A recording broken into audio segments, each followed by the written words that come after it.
જય શ્રી કૃષ્ણ. તમે બોલી શકશો, તમે ચિંતા ના કરતા. એવું ના લાગે સાહેબ કે વિડીયો બનાવે છે એટલે બોલવાનું. તમે દરેક વસ્તુ બાબત પૂછી શકશો. તમારો અવાજ નહીં આવે મારા સુધી, ચિંતા ના કરતા. બરોબર? હા. પંચાયતી રાજ વિશે એક મેન પોઈન્ટ.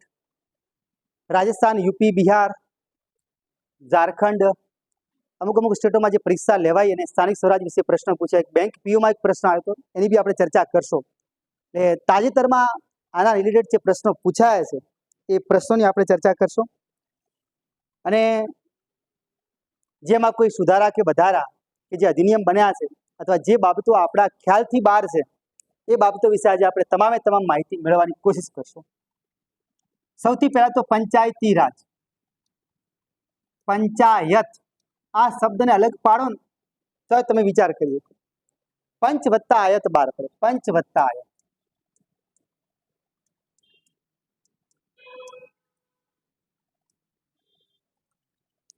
પંચનો મતલબ પાંચ પણ થઈ શકે અને પંચનો મતલબ મુખી પણ થાય છે.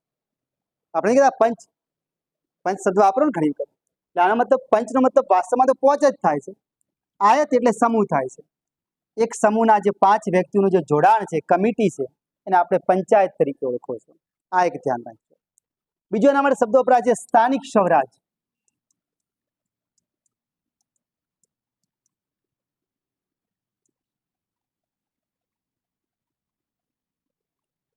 સ્થાનિક સ્વરાજ.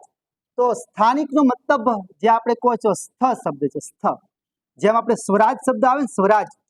સ્વ એટલે સ્વનો મતલબ પોતાનું થાય.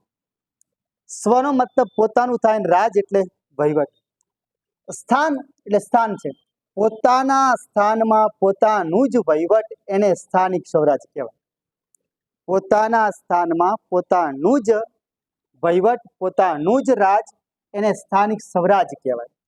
ત્રીજું હતું એના માટે શબ્દ વપરાય લોકશાહીનું વિકેન્દ્રીકરણ.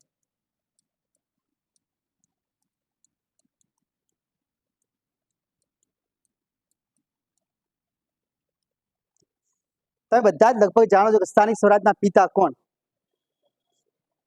લોર્ડ રિપનને આપણે કહો છો. પંચાયતી રાજના પિતા કે તો વિચાર કરો. કેવું થઈ ગયું? રાજસ્થાન પીસીએસ ની પરીક્ષામાં પ્રશ્ન પૂછ્યો કે પંચાયતી રાજના પિતા કોણ? રિપને વિકલ્પમાં, બળવંતરાય મહેતાએ ખરા અને જવાહરલાલ નહેરુએ ખરા. અને ત્યાં રાજસ્થાનના એક સંસદ આપણી જે એસેમ્બલી ભરાઈ હતી ને બંધારણ રચવા માટે સભા, એમાં રહી ચૂકેલા બળવંત સિંહ પણ હતા. તો 4 વિકલ્પો અંદર મૂકેલા. તો સાચો જવાબ શું આપવું? સાચો જવાબ જવાહરલાલ નહેરુ આપવામાં આવ્યો રાજસ્થાનની પીસીએસ પરીક્ષામાં. કારણ કે પંચાયત શબ્દ રાજસ્થાનમાં ભારતમાં કહો તો પંચાયતી રાજ શબ્દ કોણે આપ્યો હતો? જવાહરલાલ નહેરુ. રાજસ્થાનની પીસીએસમાં સાચું આપ્યું નહીં. બેંક પીયુમાં આ પ્રશ્ન પૂછાયો કે પંચાયતી રાજના પિતા કોણ? તો ત્યાં જવાહરલાલ નહેરુ સાચું આપ્યું. એટલે ભૂલ ના થઈ જાય, ધ્યાન કરજો. ચર્ચિત પ્રશ્ન છે.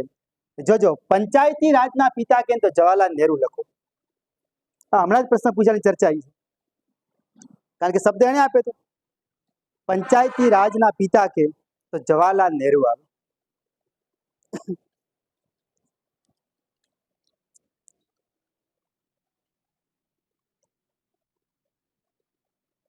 4 પ્રશ્નો એક જેવા હશે. 4માં જવાબ થોડો બદલતો આવશે. આ ધ્યાન કરજો. પંચાયતી રાજ ના પિતા કે તો જવાહરલાલ નહેરુ. પણ જો એમ કે ને સ્થાનિક સ્વરાજના પિતા તો રિપન લખ્યું. સ્થાનિક સ્વરાજના પિતા તો લોર્ડ રિપન આવે.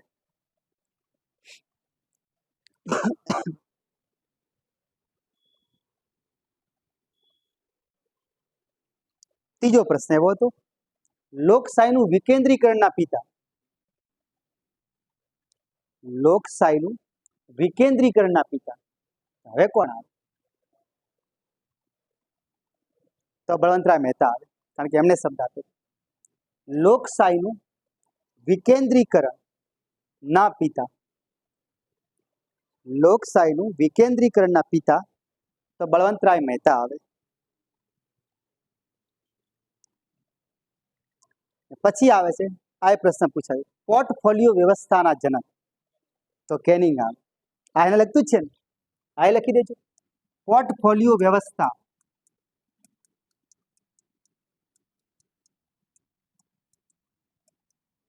પોર્ટફોલિયો વ્યવસ્થાના જનક તો લોર્ડ કેનિંગ આવે.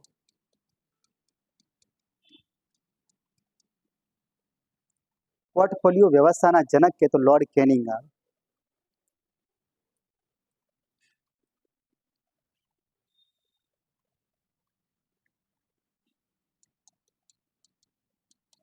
જો લોકશાહીનું વિકેન્દ્રીકરણ શબ્દ કોણે આપ્યો? યાદ રાખજો, આ શબ્દ આપનાર હતા બળવંતરાય મહેતા. એક બીજું, સ્થાનિક સ્વરાજ શબ્દ કોણે આપ્યો? હા, સ્થાનિક સ્વરાજ શબ્દ ગાંધી બાપુએ આપ્યો. ધ્યાન રાખજો, સ્થાનિક સ્વરાજ શબ્દ ગાંધી બાપુએ આપેલો હોય. પેલા શું આપણે એવી લખીશ તમને.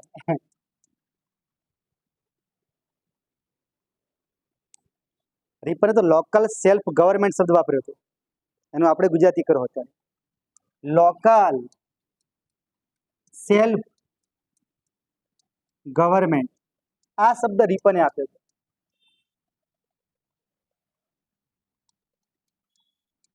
આ શબ્દો હોય બધા. પંચાયતી રાજ શબ્દ જવાહરલાલ નહેરુએ આપ્યો છે.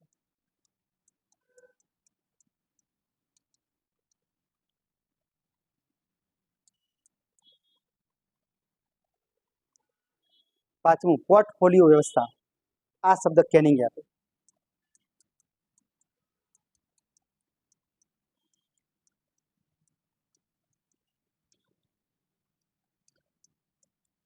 આ બધા શબ્દો છે.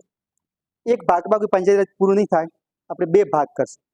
આજે પહેલો ભાગ છે, પહેલા ભાગમાં તમને પાયાની માહિતી બધી આપશું. પહેલા આપણે ચર્ચા કે અત્યારે તાજેતરમાં બાજુના રાજ્યોમાં પ્રશ્ન પૂછાય એની વાત કરીએ છીએ. જે તમારું માઇન્ડ ડેવલપ થાય, તમે એના પર ધ્યાન વધારે ફોકસ કરી શકો. બરાબર, તો આટલા શબ્દોથી આપણે વાકેફ થયા. હવે એક પરીક્ષામાં પ્રશ્ન એમ લખેલા હતો, કેટલા વિધાનો સાચા? બે વિધાનો આપેલા હતા કે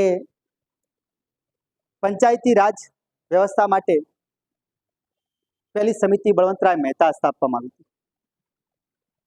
પહેલો વિકલ્પ આ હતો. બીજો વિધાનમાં આવું લખેલું હતું કે ભારતમાં ત્રિસ્તરીય પંચાયતી રાજની વ્યવસ્થા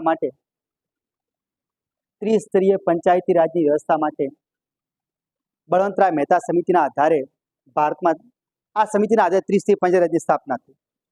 કેટલા વિધાનો સાચા? વિચાર કરજો ફટાફટ. ફરી બોલું, પહેલો વિધાન એવો હતો કે પંચાયતી રાજની સ્થાપના માટે બળવંતરાય મહેતા સમિતિની રચના કરવામાં આવી હતી. વિધાન એક. બીજો વિધાન એમ હતું, બળવંતરાય સમિતિની ભલામણના આધારે ભારતમાં ત્રિસ્તરીય પંચાયતી રાજની સ્થાપના થઈ. કયા સાચા આવે? બંને સાચા. હવે યાદ રાખજો, પહેલા તો પંચાયતી રાજની સ્થાપના માટે બળવંતરાય મહેતાની સ્થાપના નહોતી થઈ. આ ધ્યાન કરજો. ફરી બોલું, રાજસ્થાનની પીસીએસ નો પૂછેલો પ્રશ્ન છે. રાજસ્થાનની મુખ્ય પરીક્ષા આ પહેલી પરીક્ષા વિકલ્પમાં હતું વિધાન પૂછ. કારણ કે એ તો શેના માટે રચાઈ હતી? બળવંતરાય મહેતા સમિતિ. હા, બળવંતરાય મહેતા સમિતિ સામુદાયિક વિકાસ કાર્યક્રમ 1952 આવ્યો હતો કે નતો આવ્યો? અને 1953 રાષ્ટ્રીય વિસ્તાર સેવા યોજના ચાલુ થઈ હતી ને, એમની તપાસ માટે આ સમિતિની રચના કરવામાં આવી. કોઈ પંચાયતી રાજ માટે સ્થાપના નહોતી થઈ, એટલે પહેલો વિધાન ગલત છે. અને બીજું, બળવંતરાય મહેતાએ ખાલી ભલામણ કરી ત્રિસ્તરીય પંચાયતી રાજ, પણ આપણે ત્યાં તો તમિલનાડુ દ્વિસ્તરીય અપનાવ્યું હતું, પશ્ચિમ બંગાળે 4 સ્ત્રી અપનાવ્યું હતું. એટલે બળવંતરાય મહેતાએ ભલામણ નથી કરી ત્રિસ્તરીય અપનાવવા, એને ખાલી કીધું હતું કે ત્રિસ્તરીય રાખી એકાય, પણ એનાથી જો કોઈ નથી થઈ ત્રિસ્તરીય માટે. પડી ખબર ના પડી? જેને જે પ્રકારની ત્યાં 20 લાખની વાત થઈ હતી કે 20 લાખથી જે રાજ્યની વસ્તી વધારે હોય ને ત્યાં તમે ત્રિસ્તરીય પંચાયતી રાજ રાખી શકો, પણ 20 લાખથી ઓછી હોય ને ત્યાં તો દ્વિસ્તરીય જ રાખવી. ઉતરે મગજમાં? પણ આપણે મગજમાં એવું જ ઘૂસી ગયું કે દ્વિસ્તરીય પંચાયત રાજની ભલામણ કોણે કરી? તો અશોક મહેતાએ કરી. ત્રિસ્તરીય પંચાયતની ભલામણ કોણે કરી? બળવંતરાય મહેતા. 4 સ્ત્રીની કોણે કરી? જીવી કે રાવ સમિતિ. આ યાદ રાખજો. એટલે બંને વિધાનો ગલત આવે છે. સ્થાપના એનાથી થઈ નથી, ધ્યાન રાખજો. છૂટ આપી હતી દરેકને જે કરવી. તો આવા પ્રશ્નો પૂછાઈ ચૂક્યા. બીજો પ્રશ્ન એવો પૂછાયો હતો, થોડું ધ્યાન કરો પછી આપણે લખશો. આજકાલ તમે પાયો બાંધો, તમે સંતોષ થાય કે સાહેબને કોઈક આવડે છે, આપણે ધ્યાન રાખશો હવે થોડું ભણતર તરફ. બરાબર. હવે 73 74 સુધારો આપણે ત્યાં આવ્યા. બંધારણના 73 74 હતા કે નહીં? 73 સુધારો શેના માટે હતો? ગ્રામ પંચાયતોને બંધારણીય દરજ્જો મળે. અને 74 સુધારો શેના માટે હતો? નગરપાલિકાને બંધારણીય દરજ્જો મળે. પણ હવે પરીક્ષામાં પ્રશ્ન એમ પૂછાયું કે આ તો પહેલો ટ્રાય થોડી હતો 73 74 સુધારો. રાજીવ ગાંધી સરકારે જ્યારે 1989 પ્રયત્ન કર્યા ત્યારે બંધારણીય કયા ખરડા હતા? આ તો પછી આવ્યો ને 73 74. રાજીવ ગાંધી જ્યારે જીવતા હતા 1989 પહેલો પ્રયત્ન કર્યો હતો, કારણ કે 86 કઈ સમિતિ રચાઈ હતી? લક્ષ્મીમલ સિંધી સમિતિએ ભલામણ કરી કે બંધારણીય દરજ્જો મળવો જોઈએ. ઉતરે ને મગજમાં? ઊંઘ તો નહીં આવતી? પેલા પ્રશ્નોથી રૂપરેખા બાંધો તો ધ્યાન ત્યાં. તો હું એમ કહું કે આપણે એમ કહો 73 સુધારો 1992 થયો, 74 સુધારો 1992, પણ લાગુ બંને 3માં. પણ હવે એક પરીક્ષામાં પ્રશ્ન એમ પૂછ્યું કે રાજીવ ગાંધી સરકારે 1989 જ્યારે પ્રયત્ન કર્યો ત્યારે કયા ક્રમના ખરડા હતા? સુધારો તો કઈ જ ના થાય. 64 65 હતા, 64 65. આ ધ્યાન રાખજો. પણ એને સફળતા નહોતી મળી, કારણ કે લોકસભાનું વિખંડન થઈ ગયું, વિસર્જન થઈ ગયું. અને પછી આપણે જાણો છો કઈ સરકાર આવી? રાજીવ ગાંધી પછી વીપી સિંહ આવ્યા, અને એમાંય ચાલ્યું નહીં. પછી ચંદ્રશેખર આવ્યા, નહીં ચાલ્યું. પછી નરસિંહ રાવ આવ્યા, ત્યારે 73 74 સુધારો થયો. આ બધી પાયાની માહિતી જે પૂછાય ને, ખરેખર આપણી ચોપડીમાં લખેલી આવતી જ નહીં. પરીક્ષામાં પ્રશ્ન ત્યાંથી બને છે. એટલે આ થોડુંક ધ્યાન કરજો. એટલે આપણે બધું વિસ્તારથી લખાવું છે. હવે એ પણ પ્રશ્ન લખેલો તો ખરેખર કે બંધારણીય દરજ્જો મળવો જોઈએ, એના માટે પહેલી સમિતિ કઈ રચાઈ? આપણે એમ કહો છો કે લક્ષ્મીમલ સિંધવી સમિતિએ ભલામણ કરી કે ભાઈ પંચાયતી રાજને બંધારણીય દરજ્જો મળવો જોઈએ. પણ ત્યાં પ્રશ્ન જવાબ સાચો, પહેલી સમિતિ કે તો અશોક મહેતા હતી. અને એણે પેલા ભલામણ કરી કે ભાઈ મળવું જોઈએ, પણ એની વાત ચાલી નહીં, કારણ કે મોરારજી દેસાઈની સરકાર હતી. ઉતર્યું કે ના ઉતર્યું? આવા બધા પ્રશ્નો પૂછાય, પણ આપણે આવું કોઈ જાણતા નથી. ઉતરે મગજમાં? એટલે આપણે આ બધું સાઈડમાં લખાવવાનું છે, ચિંતા ના કરતા. પણ હવે આપણે પેલા લોકલથી સ્ટાર્ટ કરીએ કે ક્યાં જઈને ઉભા રહેશું આપણે. તો સૌથી પહેલા પંચાયત શબ્દ આવ્યો ક્યાંથી અને કેમ આની વ્યવસ્થા થઈ? તો જગતમાં પંચાયતી રાજના બીજ તો ઋગ્વેદમાં જોવા મળે છે. ઋગ્વેદ પૃથ્વી પર હયાત સૌથી જૂનામાં જૂની પુસ્તક આ છે. આપણા માટે ગ્રંથ છે, પણ પુસ્તક પણ કહેવાય. બરાબર? હવે તો ચોપડીમાં લખેલું પણ આવી ગયું કે આની સ્થાપના 1200 ઈસવીસન પૂર્વે 1200 થઈ ગઈ. પહેલા 1500 BC થી 1000 BC કહેવામાં આવતું. હવે જીસીઆરટીમાં લખીને આવી ગયું કે ઋગ્વેદની સ્થાપના 1200 BC માં થઈ. આની રચના 1200 BC માં થઈ. બરાબર? પણ જો પરીક્ષામાં વિકલ્પ ના હોય તો 1500 BC થી લગાઈ 1000 BC સુધીનો જવાબ સાચો કહેવાય. 1500 BC થી લગાઈ 1000 BC સુધીનો જવાબ સાચો કહેવાય. પણ હવે સ્પેશિયલ લખેલું આવ્યું કે ઋગ્વેદની રચના 1200 BC માં થઈ હશે એવું માનવામાં આવે છે. બરાબર? અને ઋગ્વેદમાં જ આપણે જુઓ છો 3 વસ્તુનો ઉલ્લેખ હતો. 1 સભા, 2 સમિતિ, 3 વિદત. સભામાં કોણ બેસે? તો કે વરિષ્ઠ લોકો બેસે, બુદ્ધિજીવીઓ બેસે, અને સરકારને, રાજાને જે ધ્યાન કેન્દ્રિત કરાવી શકે એવા વડીલો, નિષ્ણાત લોકોની સભા હોય. એ સભા આજે રાજ્યસભા બની. આપણા માટે રાજ્યસભા. સમિતિ એ જાહેર જીવનના લોકોની હોય. તો સમિતિમાં કોણ બેસે? તો એ આપણી લોકસભા કહેવાય. રેડી? વિદતનું કામ આપણી વિધાનસભા જેવું હોય, રાજ્યની વિધાનસભા જેવું. આ બધું આવી ગયું છે અત્યારે. આ ખાસ એક ધ્યાન રાખજો. રાજ્યની વિધાનસભા જે કામ કરે, વિદત કામ કરે.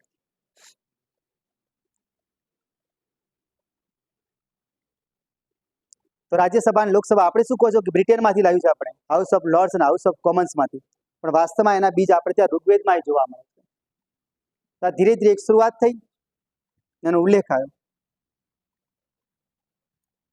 પછી વાલ્મીકી રચિત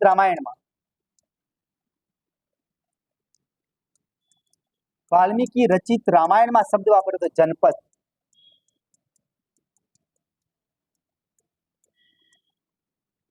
પછી મહાભારતના સભા અને શાંતિ પર્વમાં આ યાદ રાખજો, મહાભારતને જય સંહિતા પણ કહેવાય, સહસ્ત્ર સંહિતા પણ કહેવાય મહાભારત, કારણ કે 1,00,000 શ્લોકો છે એમાં.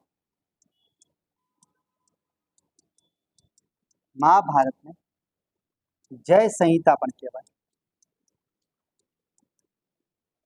જય સંહિતા પણ કહેવાય, સહસ્ત્ર સંહિતા પણ કહેવાય. મહાભારતના બે પર્વ છે, સભા અને શાંતિ. એ પર્વમાં પણ ગ્રામ સભાનો ઉલ્લેખ જોવા મળે છે, ગ્રામ સભાનો ઉલ્લેખ.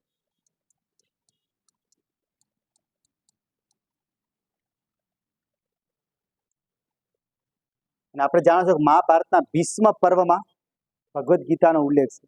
આ બી ક્યાંક લખી રાખજો. મહાભારતનો ભીષ્મ પર્વ છે ને, ત્યાં ભગવદ્ ગીતાનો ઉલ્લેખ આવે છે, એનો ભાગ છે.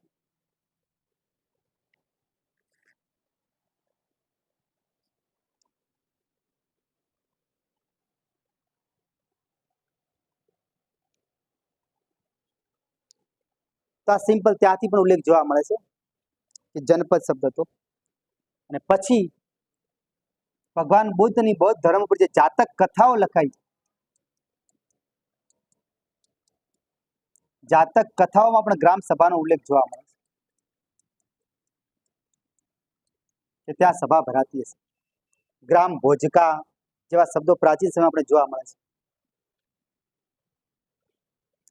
મનુસ્મૃતિમાં પણ ઉલ્લેખ જોવા મળે છે ગ્રામનો, ગ્રામીણી મનુસ્મૃતિ. પછી નીતિસાર, કદંબકની જે પુસ્તક હતી નીતિસાર, કદંબકની પુસ્તક છે, લેખક કદંબક હતા. નીતિસાર મનુસ્મૃતિમાં પણ ગ્રામ વિકાસનો ઉલ્લેખ જોવા મળે છે કે ત્યાં પણ ગામડાઓનો વિકાસની વાત આવે છે.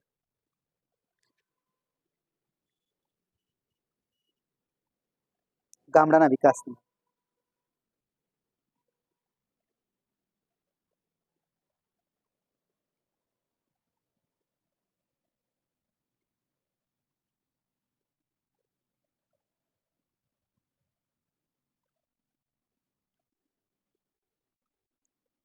ધીરે ધીરે ક્રમ પ્રમાણે ઇતિહાસ ચાલતો જાય છે. ઇતિહાસ ચાલે એટલે આપણે સમજી શકો છો. પછી કૌટિલ્યનો સમયગાળો અર્થશાસ્ત્રનો, બરોબર. તો અર્થશાસ્ત્ર કોણે લખી હતી? કૌટિલ્ય કો, ચાણક્ય કો? મૂળ નામ વિષ્ણુગુપ્ત હતું. મૂળ નામ વિષ્ણુગુપ્ત. અર્થશાસ્ત્રનું નહીં, ચાણક્યનું મૂળ નામ. અને કૌટિલ્ય પણ કહેવાય. કૌટિલ્યનું ગોત્ર હતું કૌટિલ્ય. ખાલી 180 પ્રકરણ છે અર્થશાસ્ત્ર, 180 પ્રકરણ. 15 વિભાગમાં લખાયેલી પુસ્તક છે. અંદર 15 વિભાગ કે અધિકરણ વિભાગ પાડેલા છે. અને એને પણ એ સમયે સમાહર્તા શબ્દનો ઉલ્લેખ કર્યો હતો.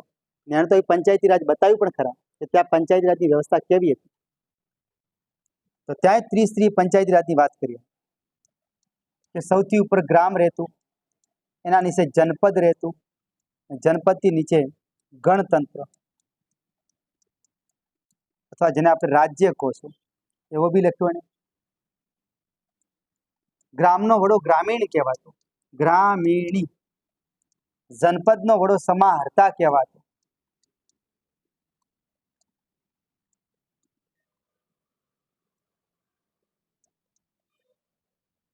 અત્યારની મેં વાત પણ કરી કૌટિલ્ય કે ત્યાં પણ એવી વ્યવસ્થા હતી. નાના અંશે ગામ રહેતું, ગામ ભેગા મળી જનપદ બનતું, ગામડા ભેગા થઈને જનપદ બને, એ જનપદ ભેગું થઈને ગણતંત્ર બને. તો જનપદનો વડો એટલે સમાહર્તા રહેતો, જેને આજે આપણે કલેક્ટરના નામથી ઓળખીએ. આનું કામ હતું કર ઉઘરાવાનું.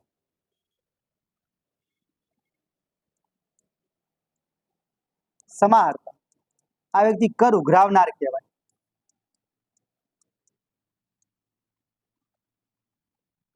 કર ઉઘરાવનાર.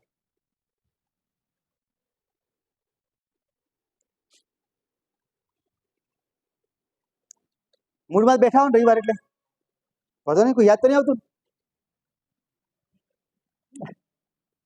આ સમાહર્તા શબ્દ કૌટિલ્ય વાપર્યો, પણ આની જગ્યાએ આપણે લાયા કલેક્ટર શબ્દ. કલેક્ટર શબ્દ ક્યાંથી લીધો? તો અમેરિકામાં. કલેક્ટર અમેરિકામાંથી આવ્યો શબ્દ. લાવનાર વ્યક્તિ 1772 વોર્ન હેસ્ટિંગ્સ લાવે છે.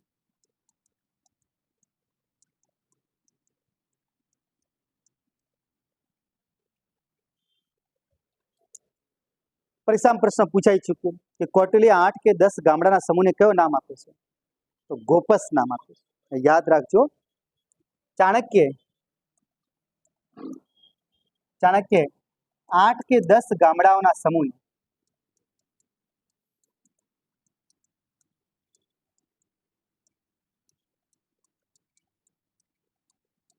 ગોપસ નામ આપ્યું છે. ગોપસ. આ પ્રશ્ન પૂછાઈ ચૂકેલો. ગોપસ શબ્દ શેના માટે વપરાતો? તો 8 કે 10 ગામડાના સમૂહને ગોપસ કહેવાય.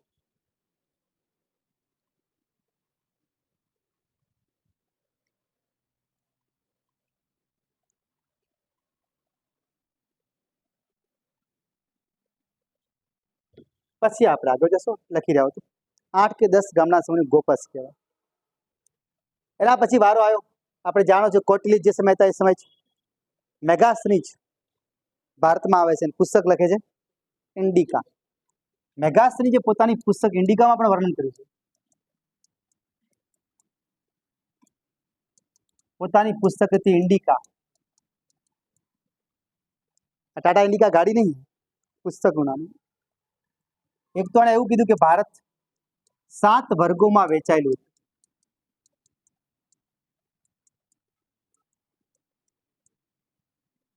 બીજું, અને પંચાયતી રાજ માટે શબ્દ વાપર્યો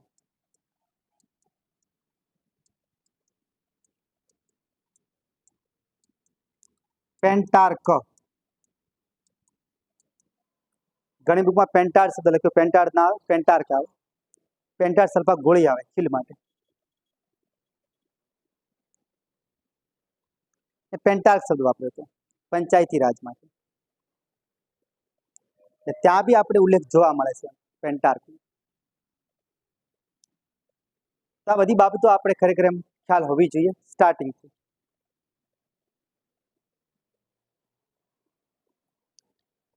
પ્રાચીન ભારતમાં સૌથી શ્રેષ્ઠ પંચાયતી રાજ વ્યવસ્થા ચોલ સામ્રાજ્યમાંથી દક્ષિણ ભારતમાં. આપણે યાદ રાખીએ, પ્રાચીન ભારતમાં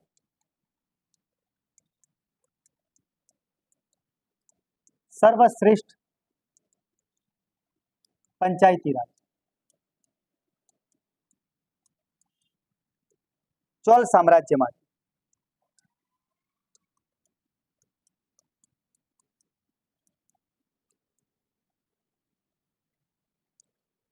ત્યાં એવો ઉલ્લેખ જોવા મળે છે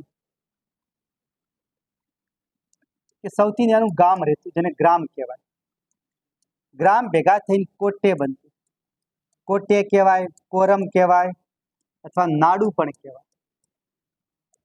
ત્યાં પંચાયતી રાજ 6 વિભાગોમાં વેચાયેલું. તો યાદ રાખજો, પૂછાયેલો પ્રશ્ન છે ચોલ સામ્રાજ્યમાં 6 વિભાગમાં વેચાયેલું. સૌથી નીચે ગામ હોય, ગામ ભેગા થઈને કોરમ કે કોટું બને, નાડુ બને. નાડુ ભેગું થઈને વલનાડુ બને. વલનાડુ ભેગું થઈને મંડળ બને. આપણે યાદ રાખજો. હવે ત્યાં ઉલ્લેખ જોવા મળે છે.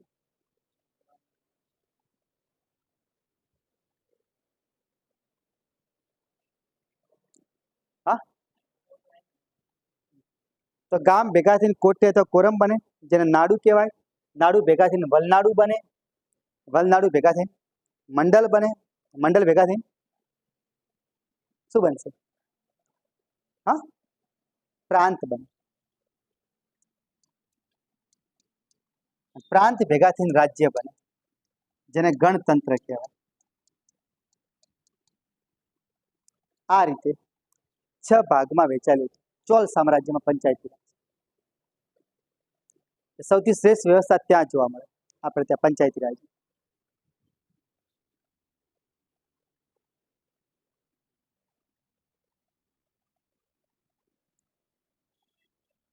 પછી ગુપ્ત યુગ આવે છે.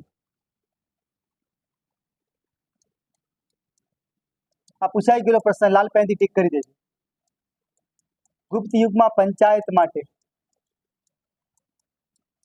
પંચકુલ શબ્દ વાપરેલો.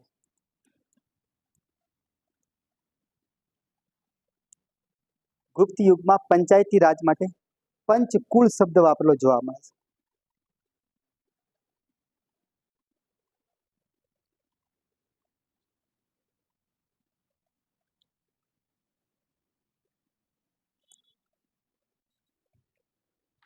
પછી ધીરે ધીરે એવું કહી શકાય કે જેમ મુસ્લિમોના આક્રમણ થયા અને ભારતમાં મુસ્લિમ સંસ્થાનો પાયો નખાયો, સલ્તનત કાળ આવ્યો, દિલ્હી સલ્તનત. દિલ્હી સલ્તનત પછી મુઘલ યુગ,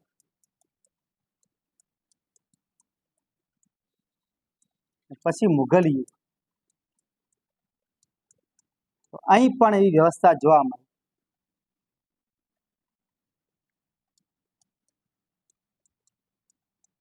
અકબરના સમય પ્રારંભમાં 12 વિભાગ હતા, પછી છેલ્લે 18 થયા. અકબર મુઘલ યુગમાં હતો. દિલ્હી સલ્તનતમાં સારી વ્યવસ્થા હતી.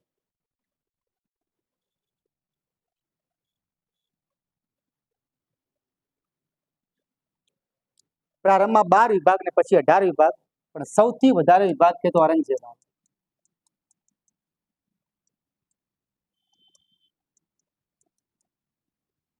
ઔરંગઝેબના સમયે એને પંચાયતી રાજને ઝીણવટથી જોવાની કોશિશ કરી. 20 વિભાગ હતા.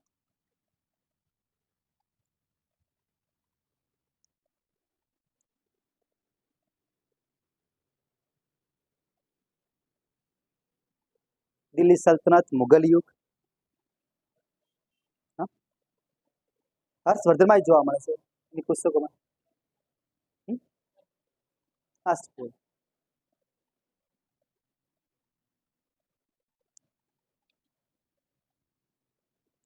હર્ષવર્ધનમાં પણ એની વ્યવસ્થા હતી એવું કહી શકાય.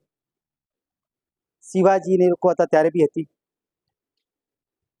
પણ ધીરે ધીરે વિકાસ થતો ગયો. એની સૌથી વધારે વિભાગ આના સમય હતા. અને આપણે એક યાદ રાખજો કે મુઘલ વિભાગમાં જે હતો ને, મુઘલ સામ્રાજ્યમાં, ત્યારે જિલ્લાનો વડો સરકાર કહેવાતો. આ પ્રશ્ન ઘણીવાર આવેલો છે. જિલ્લાનો વડો સરકાર કહેવાય. જિલ્લાનો વડો સરકાર કહેવાય.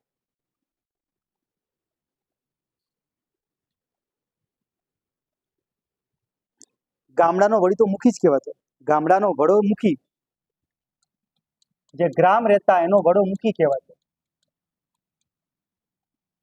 પણ ગામડાનો સમૂહનો વડો હોય ને એને સિકદાર કહેવાય. સિકદાર. જિલ્લાનો વડો સરકાર, પ્રાંતનો વડો સુબેદાર કહેવાતો.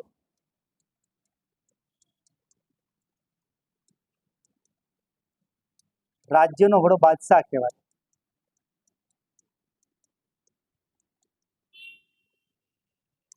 હવે એના વિચારતા કાળીનો બાદશાહ, લાલનો બાદશાહ, ખુલ્લીનો બાદશાહ એટલે રાજા જ થાય, સમ્રાટ.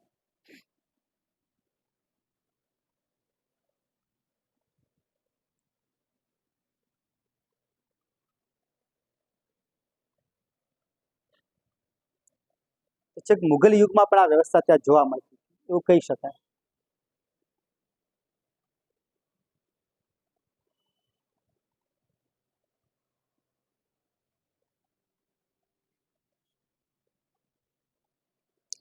ગુપ્ત યુગમાં પંચકુળ હતું, હર્ષવર્ધનમાં અષ્ટકુળ હતું એવું કહી શકાય. 8 પ્રધાનો કે તો કોના પ્રખ્યાત હતા? શિવાજીના. આ નવરત્નો કહેતો. એનાથી પહેલા વિક્રમાદિત્યના દરબારમાં નવરત્નો હતા. લખો પહેલા હેડો. સૌથી પહેલા નવરત્નો વિક્રમાદિત્યના દરબારમાં હતા. ચંદ્રગુપ્ત દ્વિતીય. સૌથી પહેલા નવરત્નો ચંદ્રગુપ્ત દ્વિતીય, જેને વિક્રમાદિત્ય કહીએ, એના દરબારમાં હતા.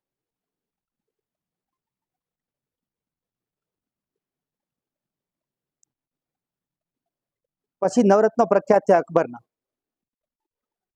પછી નવરત્નો પ્રખ્યાત થયા અકબરના.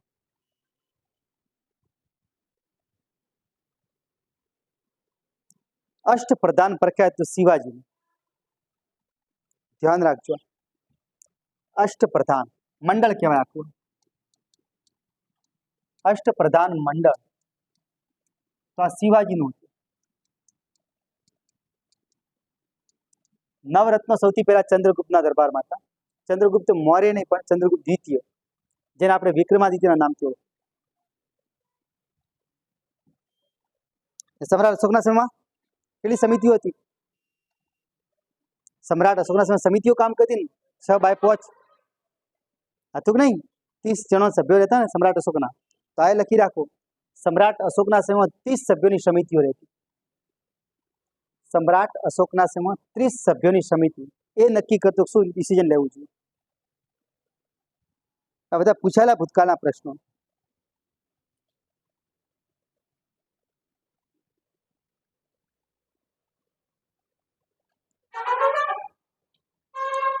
તો હવે આપણે એમ કહીએ કે આટલા સુધી આપણે પહોંચ્યા તો પંચાયતી રાજનો વિકાસ તો 3 ફેઝમાં થયેલો છે. પંચાયતી રાજનો વિકાસ 3 ફેઝમાં થયેલો છે.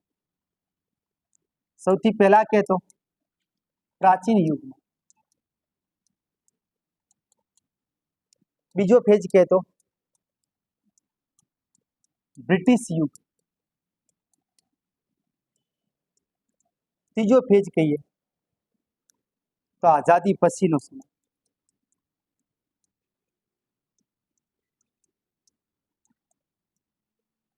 આઝાદી પછીનો સમય આ 3 ફેઝમાં થયેલું છે. પંચાયતી રાજનો વિકાસ 3 ફેઝમાં 3 વિભાગમાં થયેલો છે. પંચાયતી રાજમાં ચડતી ને પડતી પણ આવી છે, આપણે યાદ રાખવું.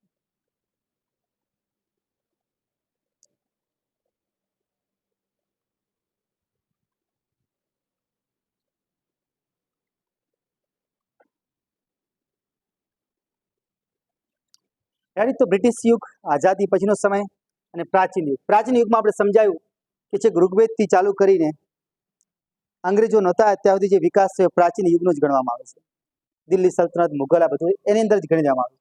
અંગ્રેજો આ થોડા સુધારા કર્યા, આપણે તો એવું કહેવાય છે. તો આપણે જોયું કે 1453માં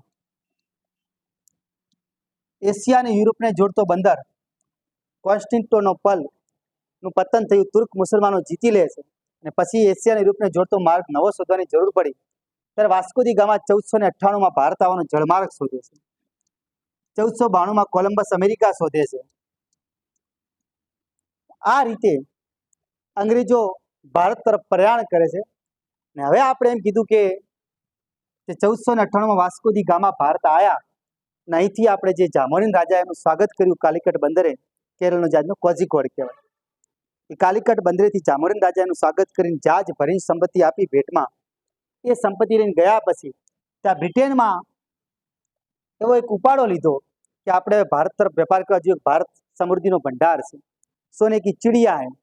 એટલે આપણે જાણો છો કે જેમ આ જો આપણે નકશો સમજીએ, 4 દિશા સમજીએ તો નકશામાં ફરજિયાત દિશા બતાવવામાં આવે ઉત્તર.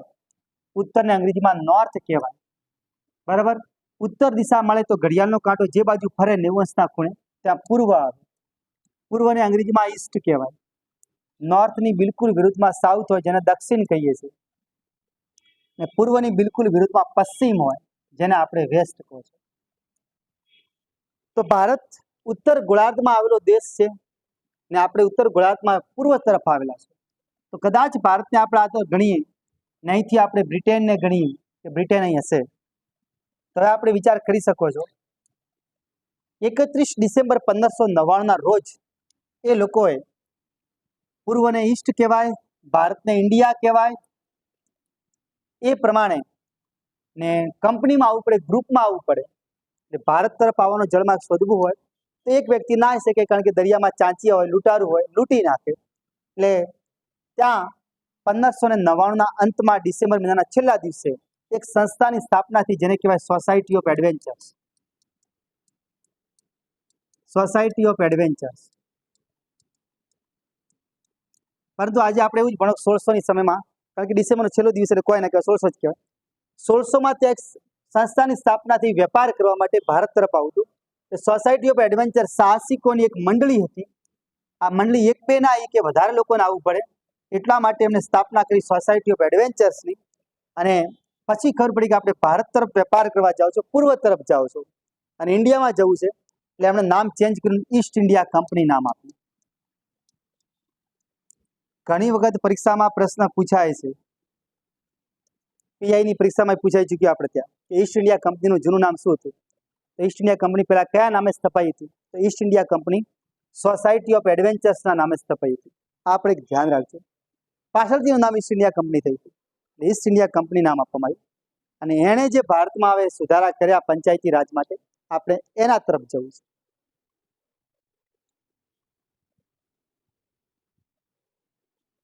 Society of adventures East India કંપનીનું પ્રાચીન નામ છે, જૂનું નામ.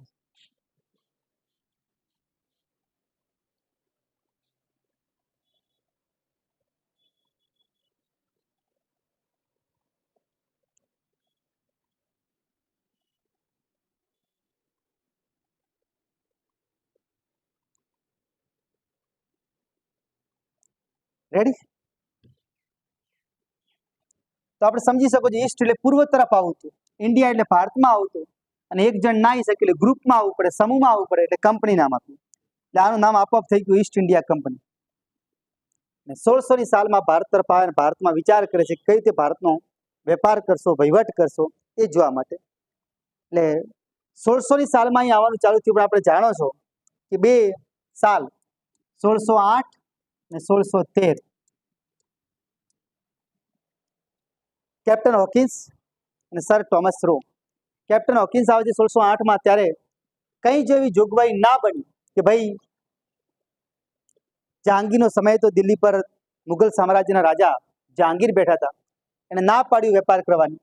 તો પછી ફરી 5 વર્ષ પછી એક ટ્રાય થયો 1613માં સર ટોમસ રો, અને પછી વેપાર કરવાની જે પરવાનગી મળી એના પછી આ લોકોએ ભારતમાં એક દોર શરૂ કર્યો, અને પહેલો પ્રયત્ન કર્યો 1687માં.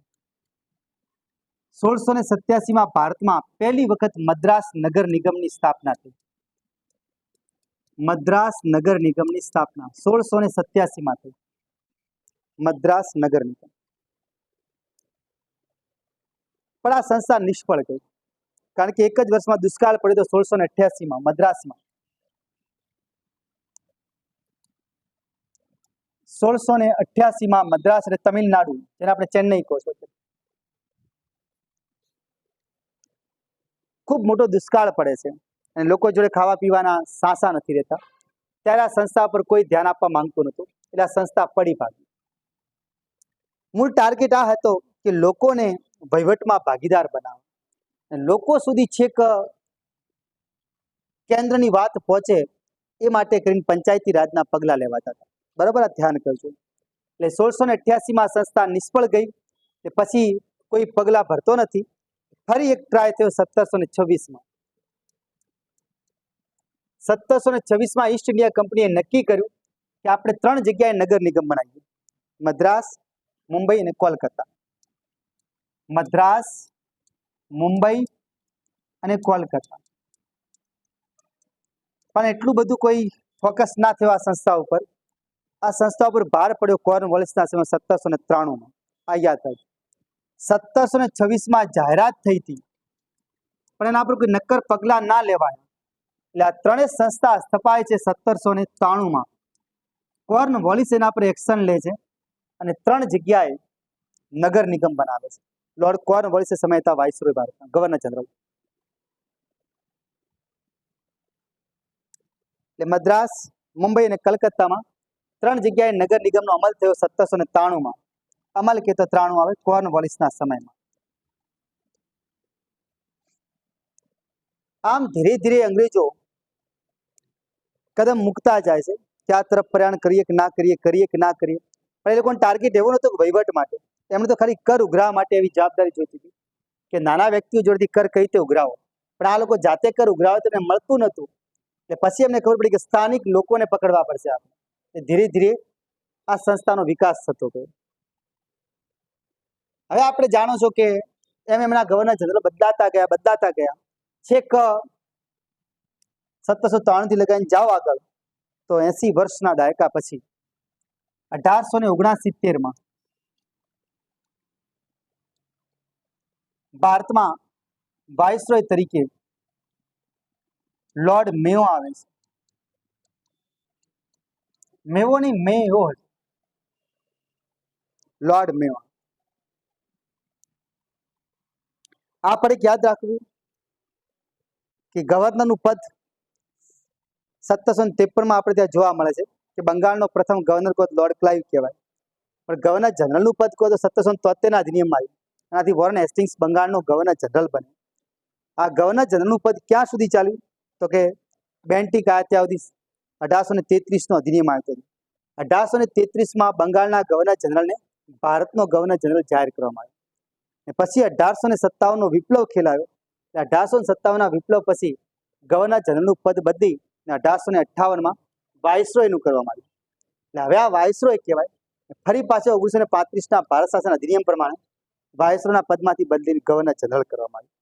આ રીતે એક આખી લાંબી કથા ચાલે છે. તો આમ લોર્ડ મેયો ભારતમાં આવ્યો અને એણે 1869 થી 72 4 વર્ષ ભારતમાં રોકાવાનું કામ કર્યું. અને ભારતમાં પહેલી વખત 1870માં, આ યાદ રાખજો, આ પહેલી વખત ટ્રાય હતો કે એના માટે અધિનિયમ બનાવવું છે, કાયદાની જોગવાઈ થવી છે. પંચાયતી રાજ તરફ પહેલો કદમ મૂકનાર વ્યક્તિ લોર્ડ મેયો હતો. 1870માં સ્થાનિક સ્વરાજ નો ઠરાવ પસાર કરે છે.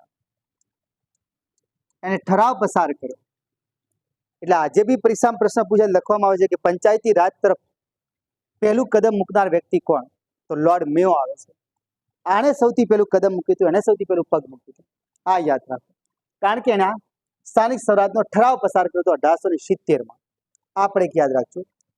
લોર્ડ મેયો પહેલો વ્યક્તિ હતો જેને ભારતમાં વસ્તી ગણતરીની શરૂઆત કરાવી. ભારતમાં પ્રથમ વસ્તી ગણતરી આના સમયથી, લોર્ડ મેયોના સમય. આ પણ એક યાદ રાખજો. પંચાયતી રાજ તરફ કદમ મૂકનાર પ્રથમ વ્યક્તિ, પંચાયતી રાજ તરફ કદમ મૂકનાર પ્રથમ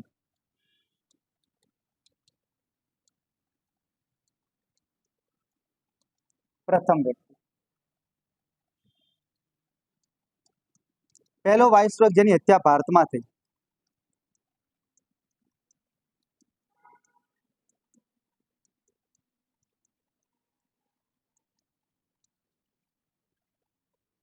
આણે જ અજમેર અને રાજકોટમાં કોલેજો બનાવી.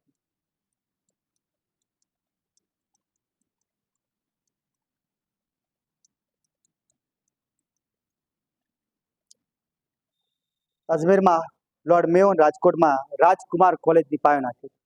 આ જ વ્યક્તિ લોર્ડ મેયો તો સ્થાનિક સ્વરાજ તરફ પગ મૂકનાર પહેલો વ્યક્તિ, ભારતમાં પહેલી વસ્તી ગણતરી કરાઈ, અને બીજો એક એને સ્થાનિક સ્વરાજનો ઠરાવ પસાર કર્યો, 1870નો કાયદો લાવ્યો. પણ એમાં એટલી બધી જોગવાઈ નહોતી જેટલી જોઈતી હતી. હજી એને એક્શન લેવાની બાકી હતી અને 2 જ વર્ષમાં એનું હત્યા કરી દેવામાં આવે છે. અંદમાર નિકોબાર દ્વીપ સમૂહની કાળા પાણીની સજા જોવા જાય છે જેલ, ત્યાં એક અફઘાની મુસલમાન ને ચાકુથી હત્યા કરી નાખે છે. એ આપણે જાણો છો. એટલે આ પહેલો વાઇસરોય જેની હત્યા ભારતમાં થઈ, પદ ઉપર રહેતા, પદ ઉપર હતો છતાં હત્યા થઈ. ત્યાં પ્રોટેક્શન ઓછું પડ્યું છે એવું માનવામાં આવે છે. લોર્ડ મેયોના જે અધૂરા કામ હતા એ હવે પૂરા કરવાની વારી આવતી હતી. એના પછી જે આવે, એના પછી કોણ આવે, નોર્થ બ્રુક આવ્યા હતા 1872 થી 76.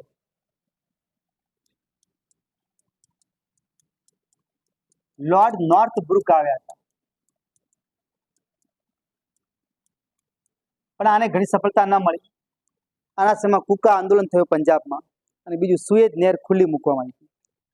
એશિયા અને યુરોપના વેપાર માટે એક માર્ગ ખુલ્યો જેને સુએજ નહેરનો કહેવાય. આ લોર્ડ નોર્થ બ્રુકના સમય થઈ, એ ધ્યાન રાખજો. બીજું પંજાબનો કુકા આંદોલન આના સમયમાં થયું. આ પણ એક ધ્યાન કર્યું. બાકીનું કામ એના પછી આવતા વ્યક્તિને કરવું જોઈતું હતું, જે 1876 થી 80 માટે આવ્યા હતા, જેનું નામ હતું લિટન. તો રિપન નતું, ધ્યાન રાખજો. રિપન એના પછી આવે. આના 3 અક્ષર છે, રિપનના 3 અક્ષર છે, મિક્સ ના થઈ જાય. લિટન ખૂંખાર વ્યક્તિ હતો. આપણે જાણો છો એના વિશે કે આ સાહિત્ય જગતમાં ઓવેન મેરેડિથ તરીકે ઓળખાતો. ઘણીવાર પ્રશ્ન પૂછાયેલો છે પરીક્ષામાં. સાહિત્ય જગતમાં એનું ઉપનામ હતું ઓવેન મેરેડિથ.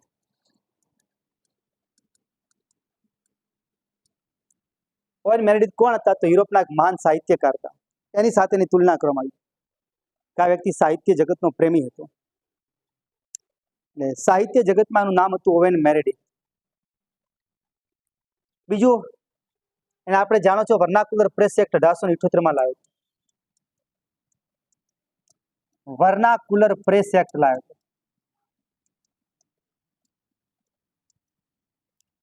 જેનાથી છાપા ઉપર પ્રતિબંધ મૂકી શકાય મીડિયા પર. કયા છાપા પર મૂકવા લાવ્યો? ઈશ્વરચંદ્ર વિદ્યાસાગરનું સોમપ્રકાશ. આ ધ્યાન રાખજો. હા, પાયોનિયર છાપા તેમની તરફેણ કરી હતી. પણ કોના પર પ્રતિબંધ મૂકવા લાવ્યો હતો? તો સોમપ્રકાશ ઈશ્વરચંદ્ર વિદ્યાસાગર એના પર. એટલે વર્નાક્યુલર પ્રેસ એક્ટમાં એવું નિયમ હોય કે કોપી છાપતા પહેલા સાંજે એડવાન્સમાં એ કોપી ત્યાં પહોંચવી જોઈએ બ્રિટનના જે વાઇસરોય બેઠાની ઓફિસમાં, કે અંગ્રેજીની વિરુદ્ધમાં કોઈ લખ્યું નથી તો જ બીજા દિવસે તમારું છાપું પ્રકાશિત થાય. એને કહેવાય વર્નાક્યુલર પ્રેસ એક્ટ. આને જ ભારતમાં આર્મ્સ એક્ટ લાવ્યો હતો, હથિયાર ન રાખવા ભારતીયો. ભારતના લોકોને હથિયાર રાખવા પર પ્રતિબંધ મૂકી હતો. આ લીટને કર્યું હતું.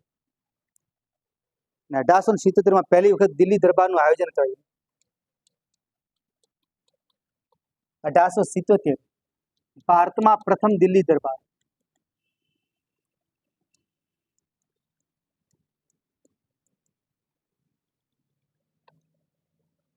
મહારાણી વિક્ટોરિયાને ભારત બોલાવવામાં આવી અને એને જુલુસ કાઢવામાં આવી, ચોપાટી પર ફેરવી બતાવવામાં આવે કે તમે કેટલો વિકાસ કર્યો છે ભારતનો. એ પ્રમાણે એને પ્રમોશન થતું હોય છે, બઢતી મળતી હોય છે. તો આ બતાવવા માટે પ્રયત્ન કર્યો. મહારાણી વિક્ટોરિયાને કેસરે હિન્દની ઉપાધિ આપી. પણ એ સમયે ભારતમાં દુષ્કાળની સ્થિતિ હતી એટલે ભારતના લોકો ખૂબ નારાજ થયા કે લોકો જોડે ખાવા પીવાના અન્ન અને જળનો સંકટ છે ને એક બાજુ આ જલસા કરે છે. એટલે આની છબી થોડી ખરડાઈ હતી લીટન. યાદ રાખજો, vernacular press act, arms act, સાહિત્ય જગતમાં ઓવન મેરેડિથ કહેવાતો. હવે એના પછી જે આવે છે વ્યક્તિ માયાળુ હોય છે, દયાળુ હોય છે. 1880 થી 84 લોર્ડ રિપન આવે છે.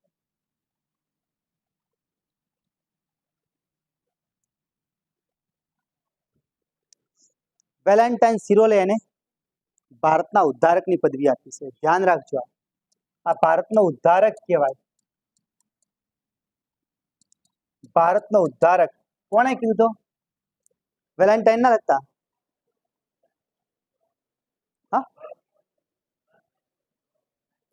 હા, ફ્લોરેન્સ નાઇટિંગેલ. ફ્લોરેન્સ નાઇટિંગેલ એને ભારતનો ઉદ્ધારકની પદવી આપે છે.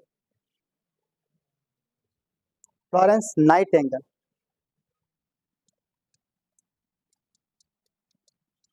ફ્લોરેન્સ નાઇટિંગેલ.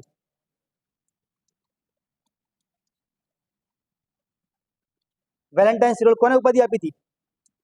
યાદ કરો ફટાફટ. વેલેન્ટાઇન સિરોલે પુસ્તક લખી હતી ઇન્ડિયન અનરેસ્ટ. ના પુસ્તકમાં બાળ ગંગાધર તિલકને ભારતીય અસંતોષના જનકની ઉપાધિ આપી. મિક્સ ના થઈ જાય. વેલેન્ટાઇન સિરોલ બ્રિટનના મહાન કાયદાવિદ હતા. એમણે ઇન્ડિયન અનરેસ્ટ પુસ્તક લખી ને પુસ્તકમાં તિલકને, બાળ ગંગાધર તિલક, જેને લોકમાન્ય તિલક કહો છો, એને ભારતીય અસંતોષના જનકની પદવી આપી. કે ભારતમાં વધારે તોફાન કોણ કરાવે છે? તો ભારતીય અસંતોષના જનક કયા? કોને જનક એટલે પિતા થાય, તો લોકમાન્ય તિલકને એને પદવી આપી. પણ ફ્લોરેન્સ નાઇટિંગેલે લોર્ડ રિપનને ભારતના ઉદ્ધારકની પદવી આપી. આ ધ્યાન રાખજો, ભારતના ઉદ્ધારકની પદવી.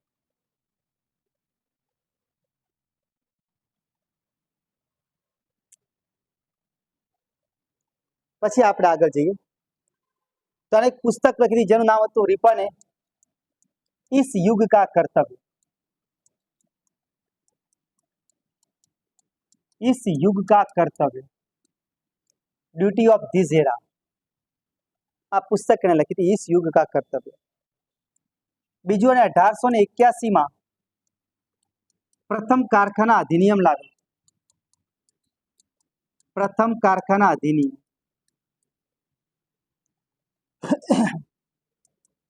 દર 10 વર્ષે વસ્તી ગણતરી કરવાનો નિયમ બનાવ્યો. ભારતમાં સૌથી પહેલી વસ્તી ગણતરી કહે તો લોર્ડ મેયો આવે. સૌથી પહેલી વસ્તી ગણતરી મેયોએ કરાવી. પણ દર 10 વર્ષનો નિયમ બનાવ્યો રિપને બનાવ્યો.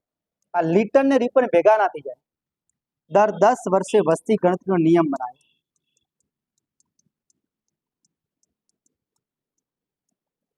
આ પણ એક યાદ રાખજો. 1882 સ્થાનિક સ્વરાજનો એક ઠરાવ પસાર કર્યો.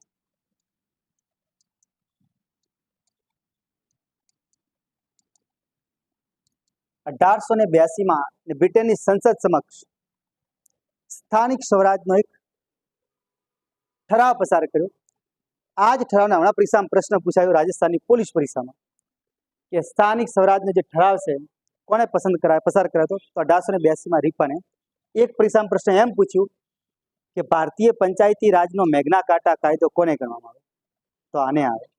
ભારતીય પંચાયતી રાજનો કહો. જો ભારતીય બંધારણનો મેગ્ના કાર્ટા કહેવાય તો ભાગ 3 આવે, મૂળભૂત અધિકાર આવે. ફરી બોલું છું, ભારતીય બંધારણનો મેગ્ના કાર્ટા કેમ? તો ભાગ 3 મૂળભૂત અધિકાર આવે. પણ ભારતીય પંચાયતી રાજનો મેગ્ના કાર્ટા કાયદો કેમ? તો આવે. એક પરીક્ષામાં પ્રશ્ન પૂછાઈ ચૂક્યો, ધ્યાન કરજો. ભારતીય પંચાયતી રાજનો મેગ્ના કાર્ટા.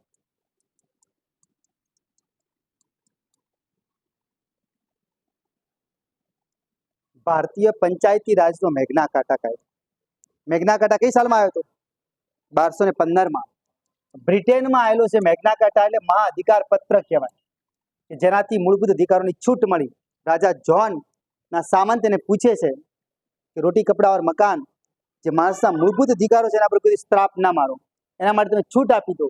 તો રાજા જ્હોનને જે વાત કરવામાં આવી 1215 જે કાયદો બહાર પાડ્યો એને મેગ્ના કાર્ટા કાયદો કહેવાય. મહા અધિકાર પત્ર જેનો ઉલ્લેખ થાય, મહા અધિકાર પત્ર. તો ભારતના પંચાયતી રાજનો મેગ્ના કાર્ટા તો 1882 સ્થાનિક સ્વરાજનો ઠરાવ કહેવાય. આ ઠરાવનો ઉલ્લેખ વહીવટ માટેનો તો ધ્યાન રાખજો. એમનો તો ખાલી ઉલ્લેખ હતો સ્થાનિક સ્વરાજ માટે લોકોના સુધી પહોંચવું અને લોકો એમાં ભાગ લેતા શીખે. ને અહીં જ યાદ રાખજો, અહીં જ પહેલી વખત એવો ઉલ્લેખ જોવા મળ્યો હતો. આ ઠરાવની અંદર પહેલી વખત ઉલ્લેખ જોવા મળ્યો કે લોકો જો આ સભામાં જોડાય, આના સભ્ય બને તો એને રાય અથવા રાય બહાદુરની પદવી આપે. આ યાદ રાખજો. આપણે જાણો છો જમનાલાલ બજાજને મળી હતી પદવી. તો આ રીતે નિયમો સ્થાનિક સ્વરાજનો જે સભ્ય બનશે, લોકલ વ્યક્તિ પોતાના જ પ્રાંતનો, એ વ્યક્તિ જો આ સંસ્થાનો સભ્ય બનશે કે અધ્યક્ષ બને તો સભ્ય કે અધ્યક્ષને રાય અથવા રાય બહાદુર નામની પદવી આપવામાં આવશે. એટલે લોકો આકર્ષિત થાય. રાય અથવા રાય બહાદુરની પદવી આપવામાં આવશે કે લોકો આકર્ષાય. આ એનો મેઇન ટાર્ગેટ હતો. આ ધ્યાન રાખજો.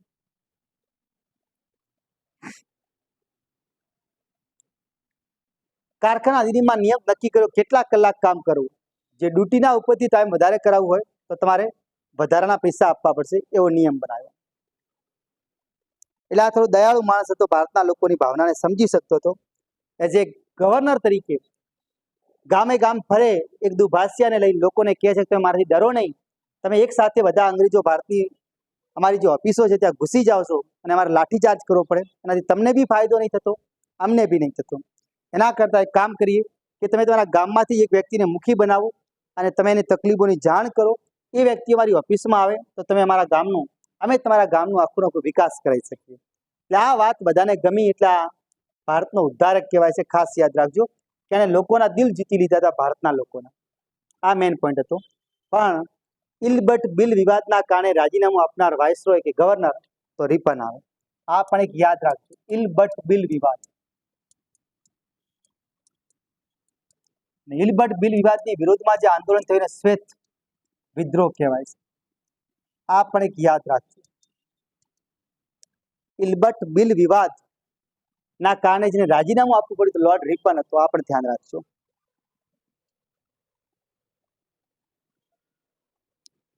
ઇલબટ બિલ વિવાદના કારણે રાજીનામું આપ્યું. જજો માટેનું હતું કે બ્રિટનના જજ ભારતના લોકોને સજા સંભળાવે છે તો ભારતના લોકોને પણ ભાગીદારી આપવી જોઈએ. એના પર મહાભિયોગ ચલાવવામાં આવ્યો હતો. એનાથી પહેલા વોર્ન હેસ્ટિંગ્સ પર ચલાવવામાં આવ્યો હતો, એના પર પણ ચલાવવામાં આવ્યો હતો. પણ આ બચી જાય છે, વોર્ન હેસ્ટિંગ્સ બી બચી જાય છે, એટલે નિર્દોષ સાબિત થાય છે. અને આ શ્વેત વિદ્રોહ એના સમયમાં થયેલો. આપણે એક ધ્યાન રાખજો, અંગ્રેજોનો વિદ્રોહ હતો. તો આમ રિપને જે લિટને જે પ્રતિબંધ મૂક્યા હતા વર્નાકુલર પ્રેસ એક્ટ ને આર્મ્સ એક્ટ ને એ બધા કાયદાઓને દૂર કર્યા હતા, એટલા માટે ભારતનો ઉદ્ધારક કહેવાય, એ પણ એક ધ્યાન રાખો. તો આમ સ્થાનિક સ્વરાજનો જનક કોણ? તો સ્થાનિક સ્વરાજનો જનક રિપન કહેવાય. આ યાદ રાખો, કારણ કે એને સૌથી પહેલા સ્થાનિક સ્વરાજ માટે લોકલ સેલ્ફ ગવર્નમેન્ટ શબ્દ આપ્યો હતો. જે તે એરિયાનો જ માણસો ભાગ લે, બીજા કોઈ ના આવે. અત્યારે તમે જોયું કે એમએલએની ચૂંટણી લડવી હોય કે એમપીની ચૂંટણી લડવી હોય, તમે ભારતના કોઈ પણ શહેરથી લડી શકો છો. સરપંચની ચૂંટણી લડવી હોય, તમે પોતાના ગામના જ વતની હોય, ત્યાં તમારું મતદાર યાદીમાં નામ હોવું જોઈએ, તો જ તમે ત્યાં બની શકો. ફરજિયાત નહીં છે. આ પહેલેથી એક મર્યાદા ચાલવી છે. તો આમ લોર્ડ રિપને આ કામગીરીને અંજામ આપવાની કોશિશ કરી અને ધીરે ધીરે ભારતમાં પંચાયતી રાજને વધારે મજબૂત કરવા માટે પગલાં લેવાનું શરૂ કર્યું. પણ ક્યાંક પડતી પણ આવી, ક્યાંક ચડતી પણ આવી, ક્યાંક લોકોનો રસ લાગ્યો ખરા, ક્યાંક લોકોનો રસ ન પણ લાગ્યો. પણ રિપનને સફળતા મળી એટલે આપણે એને કહો છો કે સ્થાનિક સ્વરાજ તરફ એને પગલું મૂક્યું અને આ પિતા બની ગયો, જનક બની ગયો. અને આજે બી આપણે સ્થાનિક સ્વરાજના જનક તરીકે ઓળખો છો. પણ પછી આપણે કહો છો કે બ્રિટેનમાં જેમ સરકાર બદલાય, રાજા બદલાય, એમ 1907માં હવે આ સંસ્થાઓ કેમ ના ચાલી? તો 1900ની જે સાલ આવી, જેને આપણે છપ્પનિયા દુષ્કાળની સાલ કહો છો, વિક્રમ સંવત કે તો 1956 હતું, ઈસવીસન કે તો 1900 હતું. છપ્પનિયો દુષ્કાળ પડ્યો ને કરજણ એ સમય ભારતનો ગવર્નર જનરલ બનીને આવ્યો, વાઇસરોય બનીને આવ્યો. અને એ સમય થોડાક અંશે કહેવાય છે કે આ સંસ્થા રિવર્સ આવી ગઈ, એના પર કોઈ એક્શન નહોતી લેવાય. એટલે 1900ની સાલમાં ફરી પાછો દુષ્કાળના કારણે આ સંસ્થાની થોડાક અંશે માન મબૂત તૂટી જાય. પણ 1907માં જ્યારે રાજા એડવર્ડ આઠમું ગાદી પર આવ્યો અને આ પછી વ્યક્તિ ભારતમાં પંચાયતી રાજનો વિકાસ કરવા માટે એક રોયલ કમિશનની ભલામણ કરે છે. આ ઘણીવાર પ્રશ્ન પૂછાય છે. 1907માં રોયલ કમિશન ભારત આવે છે.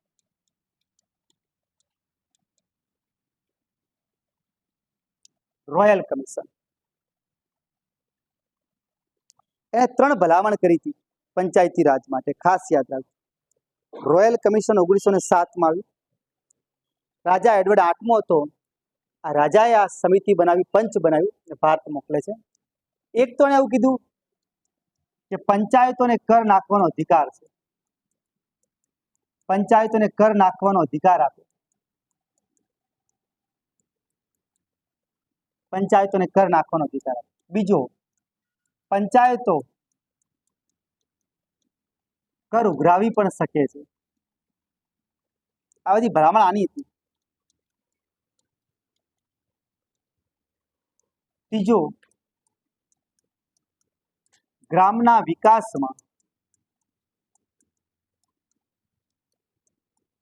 પંચાયતોનો ફાળો હોવો જોઈએ.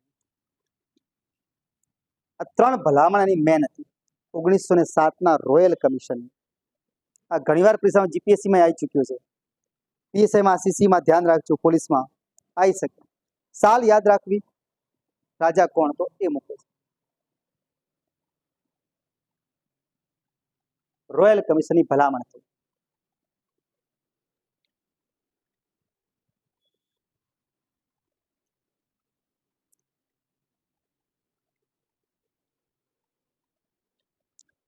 તો આ પહેલા ભાગમાં આપણે અહીં સુધી રાખીએ છીએ. આગળની વાત જે આવે છે, નેક્સ્ટ બીજો ભાગ જે બનાવશો એમાં આપણે વાત કરશો કે રોયલ કમિશન પછી શું થયું ભારતમાં સુધારાની ચોખવટ. બરોબર.